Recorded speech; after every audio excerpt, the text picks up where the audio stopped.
I went camping a few years ago. I was 34, an environmental scientist needing a break.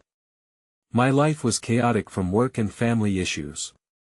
I drove to a remote part of a national forest, hoping to escape everything.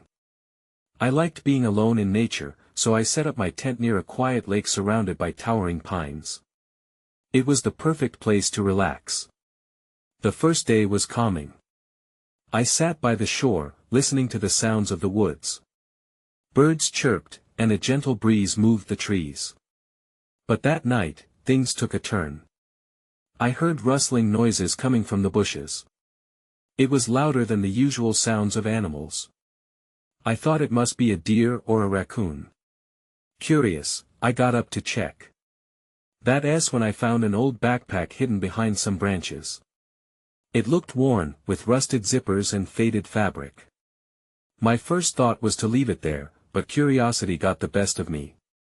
I opened it, but it was completely empty. I closed it quickly and stepped back. Something felt off, so I left it behind. The next day, I noticed odd shapes moving between the trees at dusk. I tried to convince myself it was just shadows, but there was a feeling creeping over me. I heard something that sounded like laughter echoing through the woods. It felt distant, like it was coming from somewhere out of reach. I shrugged it off, thinking I was just tired from being alone too long. Then I saw strange carvings on the trees. They looked like symbols I couldn't understand. The next day, they seemed to change position. I felt a cold shiver every time I saw them, like they were watching me. I wanted to take pictures, but something stopped me. The whole experience felt wrong. As the trip went on, the weight on my chest grew heavier. I could feel tension everywhere. I called it paranoia, but I felt like I was being watched. I hurriedly packed my gear on the last day, my heart racing at every rustle in the bushes. I glanced back at the trees. I swear I saw a figure standing still, hidden among the branches. It felt like something in those woods wanted me to stay, but I didn't want to know. I got to my car and drove away quickly. The scenery blurred past, but my mind raced. Why did I find that backpack? Who made those symbols? I couldn't shake the feeling that something was following me. I drove faster, the laughter echoing in my head. It was fading, like an echo that never fully disappears. I couldn't forget what I experienced there. Even now, I try not to think about it. But sometimes, when I'm alone in nature, I hear that laughter again. It chills me to the bone. I returned home feeling uneasy. The chaos of my life swallowed me again, but I couldn't shake the eerie memories of that trip. I tried to dive back into work, into family routines, but little things reminded me of the woods. I found myself checking the back of my car, scanning for shadows that might be lurking where I had parked. Each rustle in the bushes outside my house set my heart racing. Weeks passed, and I convinced myself the fear was irrational. I went about my daily life until one evening, I received a phone call from a friend who had heard about my camping trip. "Did you ever hear about those disappearances in the area?" he asked. "What disappearances?" I asked, hardly remembering the news. He explained that several people had gone missing over the years in that part of the forest. A chill ran down my spine. I pressed him for details. He said locals had stories about strange symbols appearing near the sites where some of the missing were last seen, symbols that warned people not to enter. Panic rose within me. I remembered the carvings, how they shifted. I felt the weight of my discovery and nearly hung up but decided to probe further. I asked if he knew anyone who had explored that location. As my friends shared names, I winced. One of them was a fellow environmental scientist I had grown close to during my college years. We talked about revisiting old camping spots. I hadn't seen him in years. "Maybe he can help with your fears," my friend suggested. But I didn't want to bother him, I barely knew what to say. My gut twisted. The woods were never supposed to be a place of dread for me. A few days later, as I was washing dishes, I caught a glimpse of something on my back porch. My pulse quickened. It was the old backpack. I had washed my hands and stepped outside to investigate, wondering how it got there. I reached for it. My heart pounded as I turned it over, checking for signs of life. It looked just as tattered as before. Then I froze. There was a small piece of folded paper wedged inside. I pulled it out, my fingers trembling. On the paper was a drawing, a crude representation of the tree carvings I had seen. Below the symbols were words I didn't understand, phrases that sent a shiver through me. I turned to look at the woods behind my house, thinking about what my friend said. That feeling of being watched crept back into my mind. Instinctively, I glanced over my shoulder, half expecting to see someone behind me. I had to return to that spot. I needed to know more about the symbols. But as much as I wanted answers, dread clawed at me. Just then, out of the corner of my eye, I noticed movement. Something flitted between the trees. My breath caught in my throat. I stepped closer to the edge of my backyard, straining to see. That's when I saw it standing at the edge of the woods, a figure cloaked in shadows, just watching me. I felt the weight of their gaze. I turned and ran back inside, locking the door behind me. My heart raced as I realized, whatever was in those woods still had a claim on me. The next day, I was a bundle of nerves. I couldn't stop thinking about the figure. I sat at my kitchen table, the folded paper still crumpled in my hand. Every sound outside made me jump. I needed to reach out to my old friend, Mark. Maybe he could shed some light on things. I picked up my phone and stared at his name on my contact list, hesitating. What if I got the wrong idea? What if he had no interest in helping, had moved on with his life, forgotten about those old camping trips? I took a deep breath and dialed. It rang 3 times before he picked up. "Hey. Long time no talk." His voice sounded cheerful, an ironic contrast to my anxiety. "Hey, Mark. It's been a while." I paused. I went camping recently. In that old spot. You remember?" "Of course. That place was great." "Miss those days," he replied, not sensing the tension in my voice. "I took a risk." "So, I heard about some strange stuff happening around there." He grew quiet. "Strange stuff? Involving some disappearances, and symbols?" "Yeah, I've heard." His tone shifted. "The symbols are something locals keep to themselves. They say the forest has a spirit that doesn't want to be disturbed." I swallowed hard. Do you know what they mean?" Mark hesitated, and I could practically hear him weighing my every word. "I haven't looked into it much, but people say it's a protective warning. Something about keeping out intruders." A cold shiver ran down my spine. I told him about the drawings, about my inner turmoil. I expected him to dismiss it as irrational. Instead, he said, "You should go back. I can help."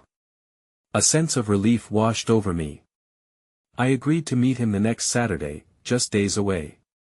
But as I hung up, I couldn't shake the feeling that getting answers might lead me deeper into trouble. Days crawled by. Each evening, I found myself peering out into the darkness, half expecting to see the figure again. On Friday night, as I sat in my living room lost in thought, I heard a loud thump on the porch. I jolted upright, my heart racing. I opened the door slowly, heart pounding in my chest. My porch light flickered, casting long shadows. I braced myself, scanning the area outside. Nothing. Just the emptiness of the night. I turned back to go inside when I caught another glimpse of movement. It was a flash of white, disappearing behind the tree line. I gasped, unsure if I was dreaming or if my mind was playing tricks on me. Should I call out? I took a step forward, but then it hit me, what if it was something worse than I had imagined? I hurried back inside, locking the door. I leaned against it, trying to catch my breath. Why now? Why tonight? Whatever that thing was, it was close.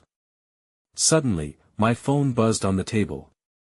I walked over cautiously and picked it up. It was a text from Mark. I found someone who knows about the symbols.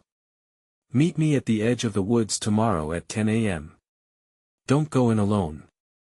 My breath quickened. What had I gotten myself into? I felt a wave of dread wash over me. The forest was more than just an old camping site, it was a mystery I was ready to untangle, even if it might come at a cost.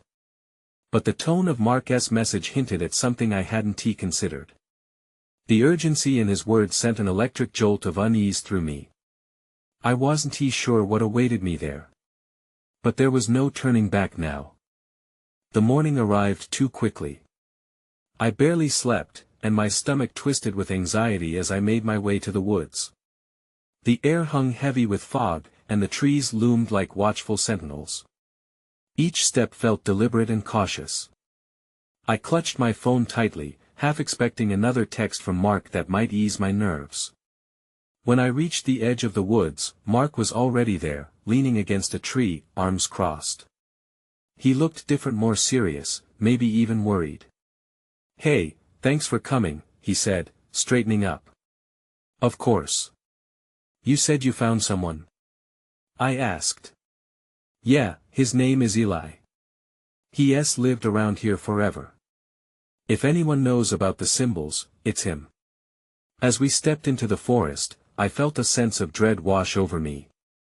Each crunch of leaves beneath my feet felt like a warning. What should I expect? I asked Mark. "Just stay calm.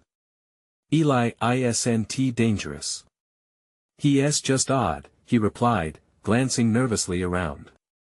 Minutes passed before we reached a small clearing where an old cabin stood.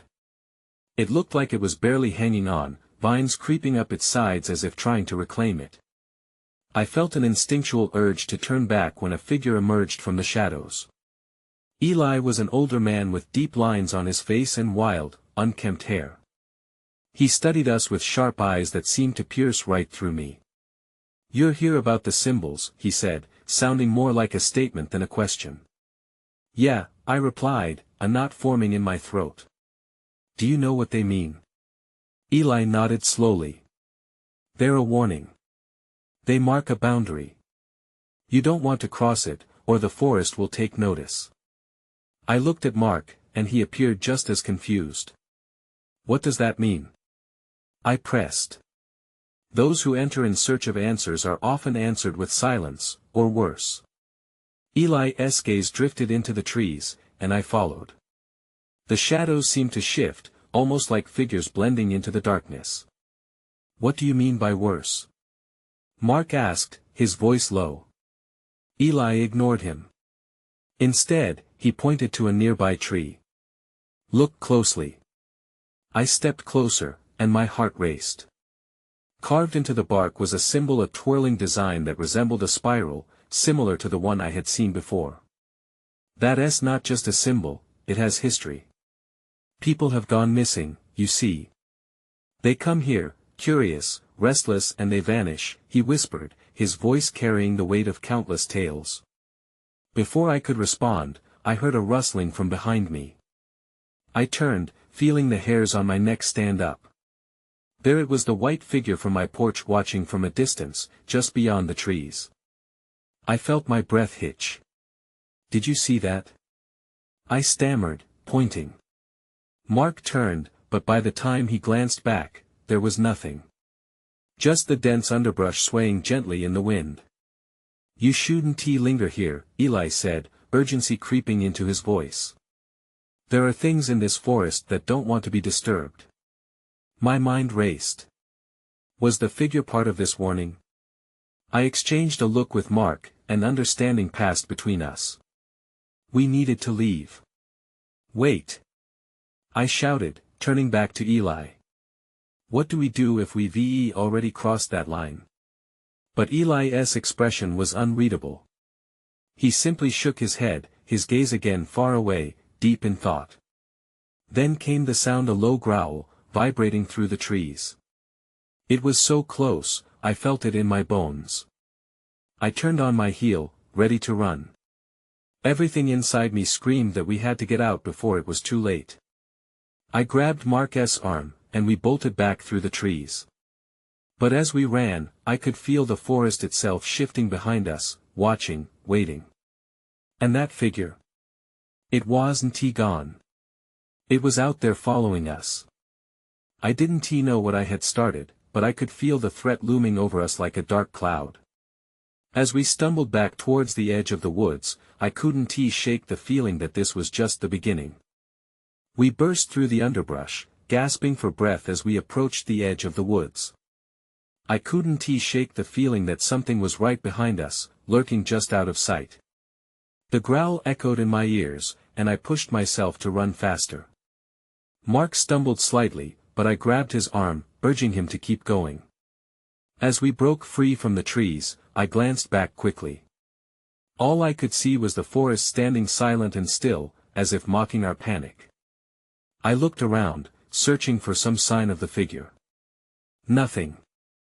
Maybe it was just my imagination, but the unease knotted tighter in my stomach. "Did you hear that?" Mark panted as we reached the road. "Yeah," I replied, still glancing over my shoulder. "We can't go back." Mark's eyes were wide with fear. What if Eli was right? What if we stirred something up? He was catching his breath, but I could see the worry etched on his face. I didn't want to think about it. "We need to talk to someone who knows more. Someone who can help." "Like who?" he asked, running his hand through his hair. "Eli's the only one I know who has even a clue about this stuff. Maybe we could check in with my neighbor, Mrs. Thatcher. She's lived here forever and knows everyone," I suggested.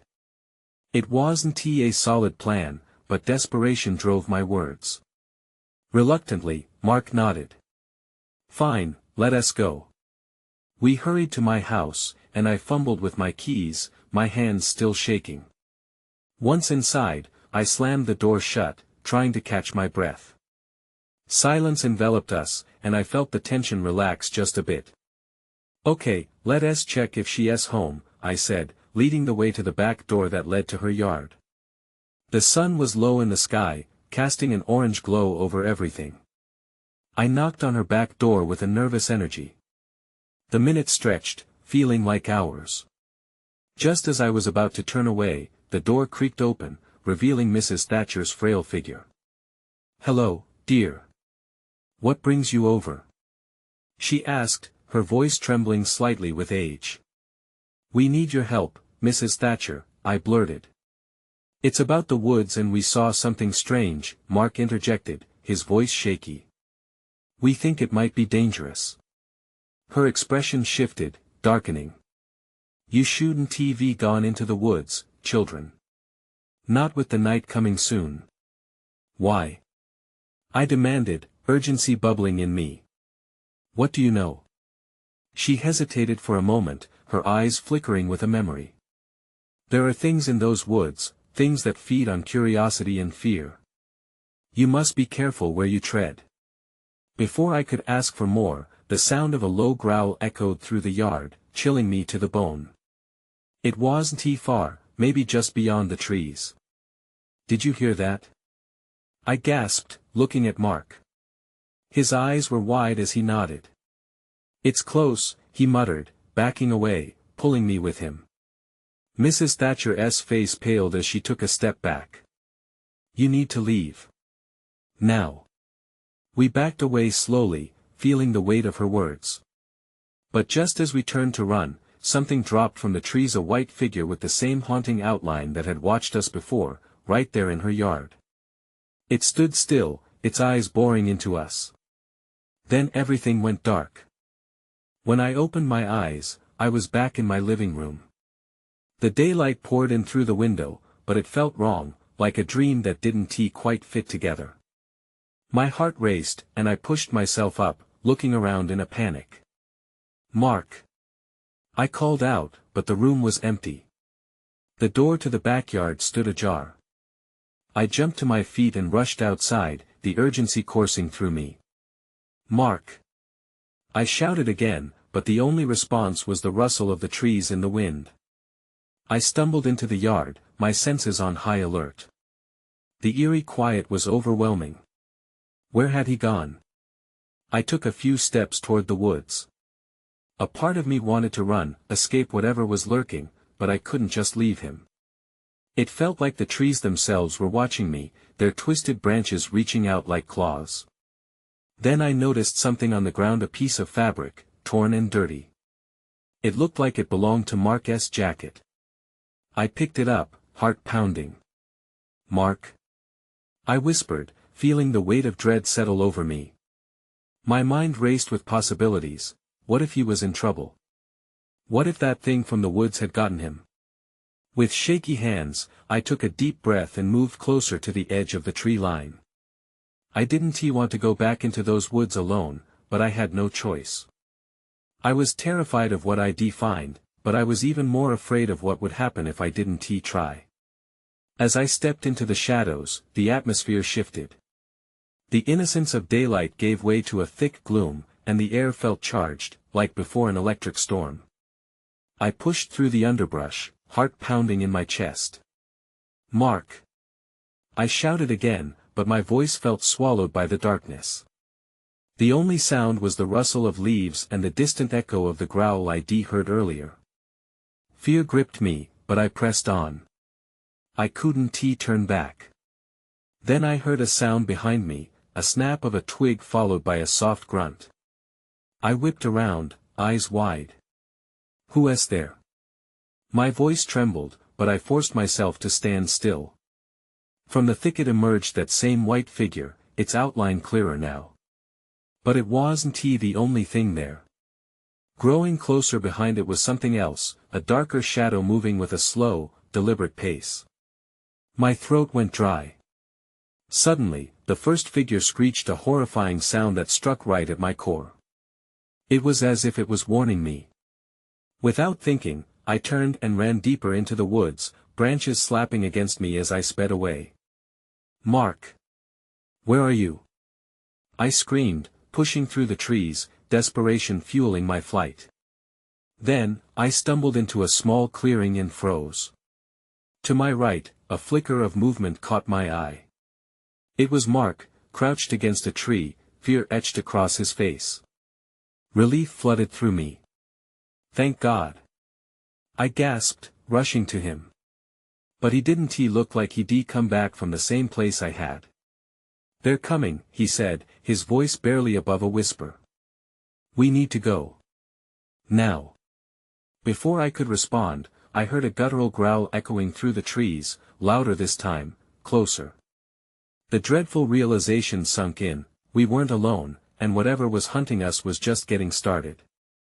Mark, what do you mean they're coming? I asked, trying to keep my voice steady.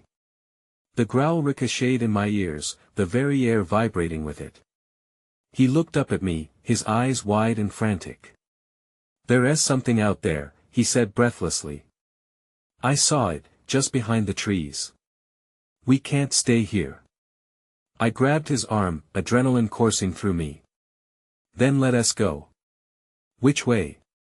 He pointed deeper into the woods. We need to head north. The old path leads to the campsite. We might find some help. We took off together, urgency driving our steps. I glanced back as we ran, half expecting to see the white figure or the shadow looming behind us. But it was just the trees, their gnarled branches clawing at the air. Mark led the way, his footsteps quick and purposeful. I struggled to keep pace, my mind racing with questions. What had he seen? Why was he so terrified? Every new sound, every rustle in the underbrush made me jump. A part of me wanted to turn and confront whatever was chasing us, but the smarter part urged me forward. Mark, what did it look like? I panted, trying to focus amid the panic. He shook his head, teeth clenched. I don't know shadows and noise. It could change shape. It looked big.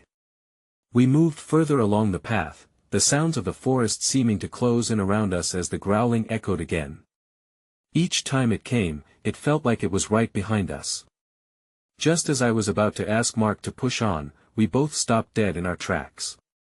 In a small clearing, illuminated by the fading light, something shimmered.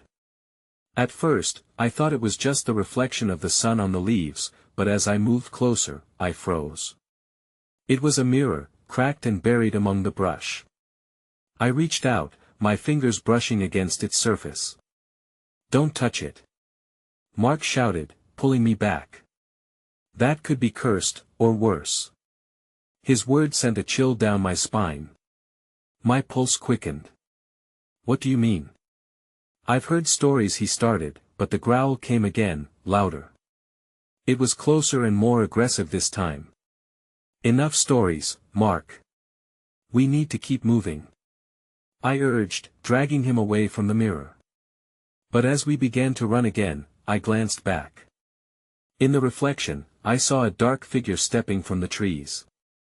It was a shape I couldn't fully comprehend: long limbs, featureless face, and surrounded by shadows that seemed to stretch and flicker like smoke. "Run!" I screamed, and we sprinted down the path. The growls grew louder, now mixed with hissing, as if the woods themselves were conspiring against us. Then, just when I thought we were gaining ground, I tripped on a root, sprawling face first into the dirt.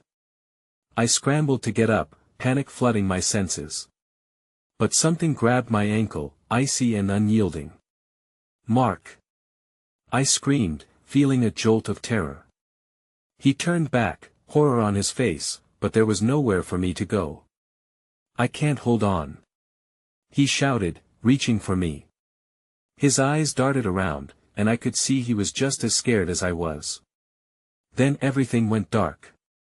I gasped, the darkness pressing in all around me. My heart raced as I struggled against the grip around my ankle, but it felt like a vice. I couldn't see anything, just an overwhelming blackness that felt alive, suffocating me. "Mark!" I called again, my voice barely cutting through the void. I could hear the rustling of leaves and a distant snapping of branches. The growling came back, not just one but multiple sounds encircling me. Suddenly, a light flickered to life in front of me. I blinked against it, colors and shadows swirling into focus. I was lying on the ground, Mark kneeling beside me. His face was pale, eyes wide with fear, and he was still reaching for me, desperately trying to pull me up. "I thought I lost you," he breathed, relief washing over him as he yanked me back to my feet. As I stood, the icy grip on my ankle vanished, dissolving into the ground as if it had never existed. I looked around, breathless, the forest still alive with the sounds of growling and hissing. My mind raced to process what had just happened. "What was that?" I stammered, shaking slightly. "I don't know," Mark replied, scanning our surroundings. "But we can't stick around to find out." Before I could respond, the bushes behind us rustled violently, branches cracking under the pressure of something large moving through. Another growl rumbled, deeper this time, and I felt my stomach drop. "Run!" Mark shouted again, and we took off, breaking through the trees, my feet pounding against the soft earth. We darted through the maze of trunks, the dim light barely guiding us. Then I spotted something on the ground, a backpack, partially submerged under leaves. It looked familiar. "Mark, stop!" I yelled, pulling him back. "That's mine." The realization hit me like a punch. I had left this behind the last time we camped here. I ripped it out of the leaves, my hands shaking as I rummaged through the contents. A flashlight, some snacks, my journal. But just as hope began to surface, I felt a cold breeze sweep past us, carrying a whisper that sent shivers down my spine. "Don't!" a raspy voice echoed from somewhere close. I froze. "Did you hear that?" Mark nodded, terror etched on his face. "Let us go. Now." We ran faster, the growls gaining ground. The shadows felt alive, swirling around us as we plunged deeper into the woods. I could barely keep my breath steady. Why hadn't we thought to bring help? How had we let ourselves slip into this nightmare? Suddenly, we stumbled into another clearing, the moonlight sharply illuminating a figure. It stood there, watching us, still as a statue. The same featureless face stared back, and I could see the darkness encroaching around it, seeming to pulse with each step we took. "What do we do?" I whispered, fear wrapping around me like a shroud. And then, in a flash of intuition, I remembered something. "The mirror," I said quickly. "What if it can?" Before I could finish, the figure lunged, its long limbs stretching towards us. I knew one thing for certain, we had to run. But this time, the darkness wasn't going to give up so easily. I sprinted, my feet pounding the forest floor, adrenaline coursing through me as I glanced back at the figure. It was moving faster than I thought possible, its elongated arms reaching toward us, like branches whipped by a storm. "Keep going," Mark yelled, pulling me forward. I didn't need telling twice. The cold air burned in my lungs as we pushed through the underbrush. Each step felt heavier as panic clawed at my insides. My backpack swung wildly at my side, bumping against my hip. I could still hear the growls, but now they sounded closer, more urgent. All around us, the trees stood tall and grotesque, shadows closing in like a curtain falling. "Where are we going?" I shouted, somewhat hoping he'd have a plan. "Just anywhere away from it." Mark gasped, casting quick glances over his shoulder. Then everything changed in an instant. The growling stopped, and a heavy silence fell over the woods. I could hardly hear my breathing. It was as if we'd crossed an invisible line, but where were we now? The moonlight seemed dimmer, as if the brightness had retreated. I felt a sense of foreboding settle in my gut. Suddenly, I spotted something up ahead, a rusted sign half buried in the dirt. I skidded to a halt. "Wait!" Mark slowed beside me, clearly confused. "What is it?" I stepped closer to the sign, the letters barely legible. It read, "Beware of the unseen." My heart dropped. This isn't just some camping site. It's a warning. "Great, fantastic," Mark said sarcastically, scanning the trees. "But we really need to move." Then, out of nowhere, a shrill scream echoed through the air. It wasn't human. "What the hell was that?" I whispered, my body frozen in place. Mark's eyes widened as he turned toward the sound. "I don't know, but we have to go." We darted away from the sign, moving deeper into what felt like enemy territory. The darkness pressed around us, squeezing tighter. That's when I saw it, an old cabin, nestled between the jagged trees, the windows dark and foreboding, as if they were watching. "Should we go in?" I asked, instinct wrestling with desperate logic. Mark hesitated. "It could be safer than out here." I nodded, but unease settled like a stone. We approached carefully, every creak of the floorboard beneath our feet echoing through the stillness. Suddenly, a flicker of movement inside caught my eye, just a shadow. I squinted, heart racing. Was someone else here? My pulse quickened, anticipation mixing with dread.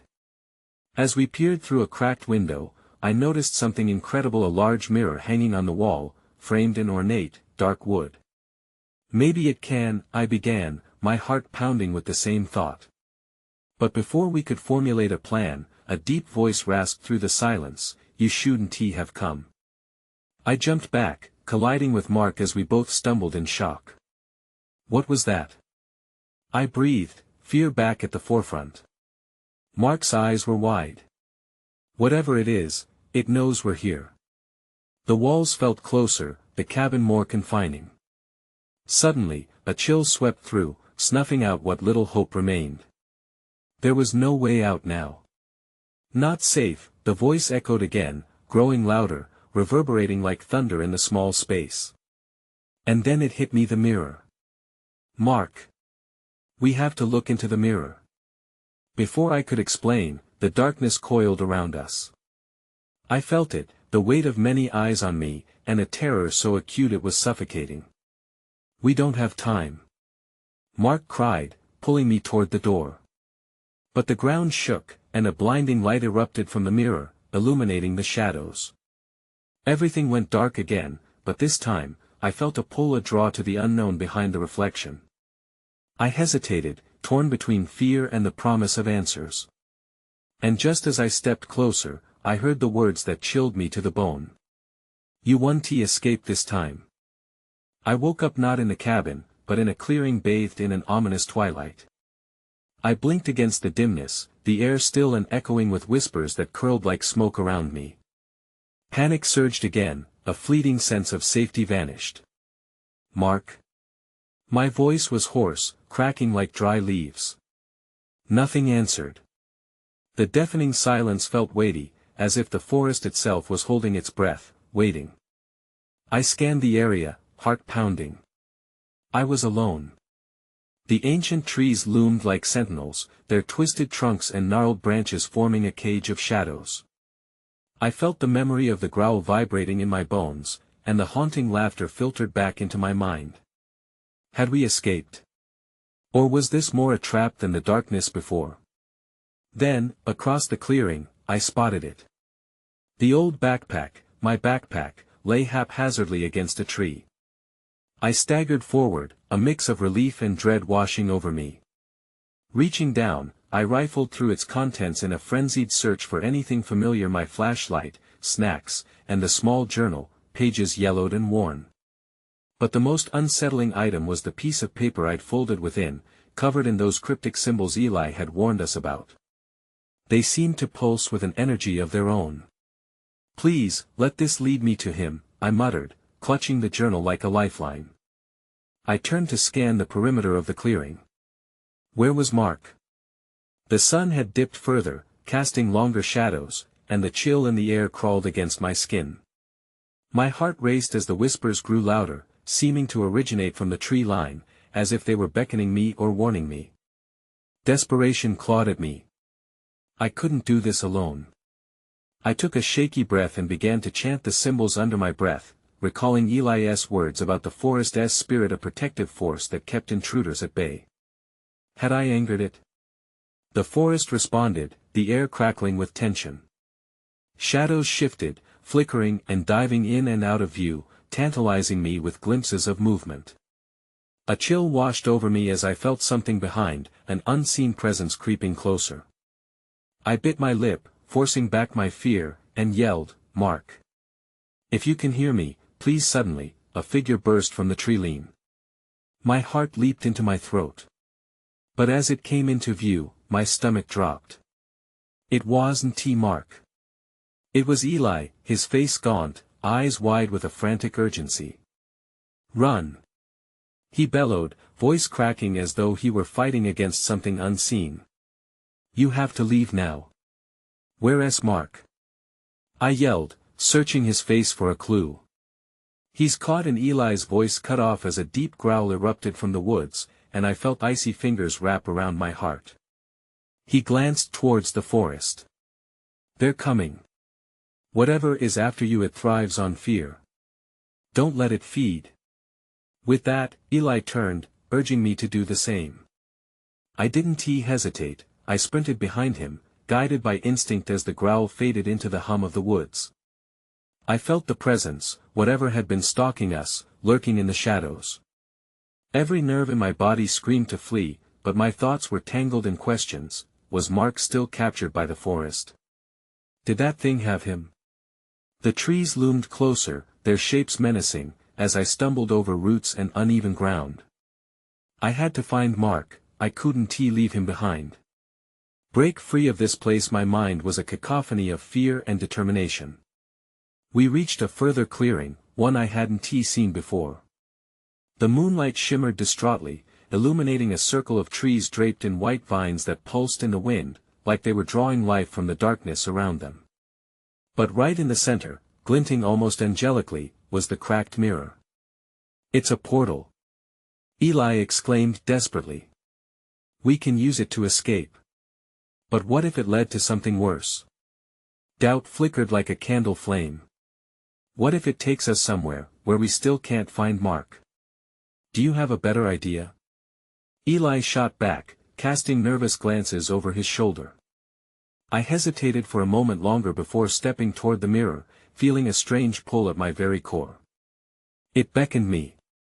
With promises of escape but whispered shadows of danger at the edge of my mind. In the back of my heart, I could hear Mark's voice echo as if he were calling me to stop, to help him his warmth a distant beacon. Suddenly, the growl pierced the air again, closer than ever. The figure from before emerged, shadow stretching unnaturally as its silhouette lurched forward. I took a step back, the primal fear extinguishing my resolve, and turned to Eli. "Hold on!" I shouted, heart racing. "We have to give it the symbols." Eli nodded, instinctively pulling the drawings from his pocket. We raised them high, hoping for some sign. The creature halted. For a moment, just a moment, it faltered, its growl turning to a low hiss as if recognizing the symbols, the unseen boundary we had crossed. "Now!" Eli urged, as I thrust the symbols closer to the creature. I watched as darkness engulfed the clearing before the mirror began to glow brighter. Our chance had arrived. "Jump!" I screamed, grabbing Eli's arm, and together we leaped through the mirror, feeling the pull of the unknown as it enveloped us in a blinding light. And then, there was silence. The light faded, and I braced for the crash of wilderness, for the shriek of fear. But as I opened my eyes, I found myself lying on the grass, feeling solid earth beneath me. I was back in the clearing outside my home, but it felt different. The air had a lingering tension, as if it was holding in the echoes of that darkness. "Mark!" I shouted, scrambling to my feet. But my voice was met with deafening silence. The clearing was empty. I stumbled back, wild-eyed, searching desperately for any sign of him. My heart fell as I realized he was still trapped in that world, a piece of me lost to the forest. Standing there, a sense of hollow resignation washed over me. I had escaped, but at what cost? The laughter echoed once more, a ghostly reminder that I was never truly free. As I looked back, the woods stood ominously, shadows twisting in the trees like dark thoughts waiting for another curious soul to wander. I wouldn't be able to forget what had happened, the uncertainty lingering like a chill. I moved to a different city after that, feeling the weight of the past settle like dust on my soul. Sometimes, I think about Mark, and wonder if he was still in the woods, if those things still waited. But mostly, I try not to think about it.